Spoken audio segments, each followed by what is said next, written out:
Hello, welcome back. Let's get into some note editing stuff. This keypad over here, we haven't explored it as much as we could have. Let's look over here on this next page of the keypad. Notice at the top you have several buttons.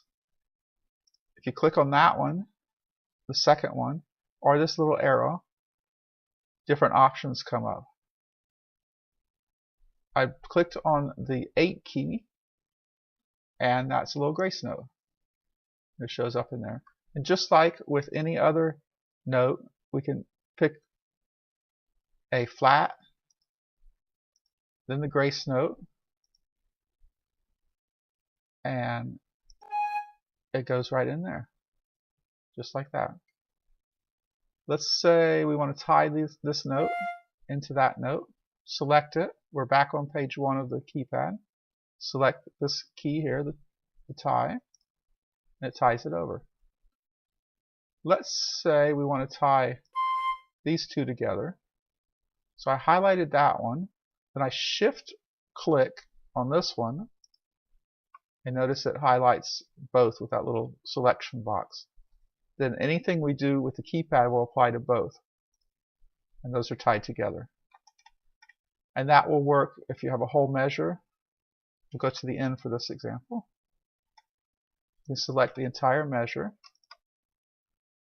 shift, I'll do that again, shift, and I'm sorry, I keep saying shift, click, and then shift, click, and then we'll go over to this item here, the fermata one, and we will put a fermata.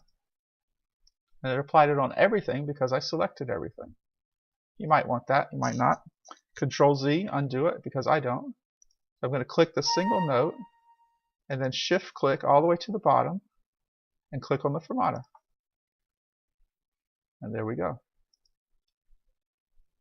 In the case of piano music, you have these rolls. Yeah, there it is. And you can click on the handle and drag it down and up. You have falls, or jazz thing.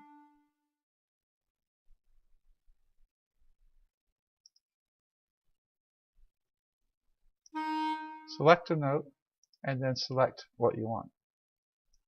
If you want really small values, you've got them in here as well. We don't really have any proper beaming issues to deal with in here.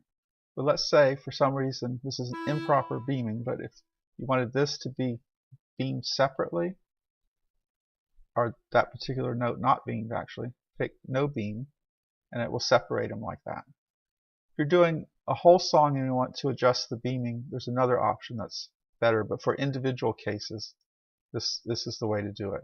And if you want to return it to its normal state, you click on the one at the bottom here, or this next one down. Something you might do, tremolos. You have different options. And between, I need to find two. You can click on, notice a measure of 2 half notes. If I click on the tremolo, it changes it to this pattern and adds in the single bar. We could do double or triple bars after that's done. In the case of some, let's go down here. Let's say these 2 notes we want to be downbowed, so we can pick the downbow option. If we want to tell them to specifically beam these notes as upbeats, we can click on those options there. And I think that's pretty much it on the keypad. And one last thing I want to mention, since we did fermatas and triplets, well, we'll do it on the triplets. It's easier. So I'm going to highlight the triplets and go up here and click on Inspector, which is also Control Alternate P. It gives you tons of details about your notes. But down here at the bottom you have various options with tuplets. You can specify it as a number, a ratio, or a ratio note. 3:2 is the ratio. 3:2 with the note symbol, or the number, or you can leave it out. And then you can have auto brackets, tell it to specifically bracket, or no bracket. Generally you would have a bracket here, so I'll leave it in an auto bracket. And there's various options. That's an advanced topic, but in case the beaming of the triplets, that's usually a good thing to do. I hope that's helped a lot with parts on note entry. Next, we're going to start looking at notations. We're going to mess around a little bit with some of the key signature stuff, the lines, all these lines you have, symbols, and there are a lot,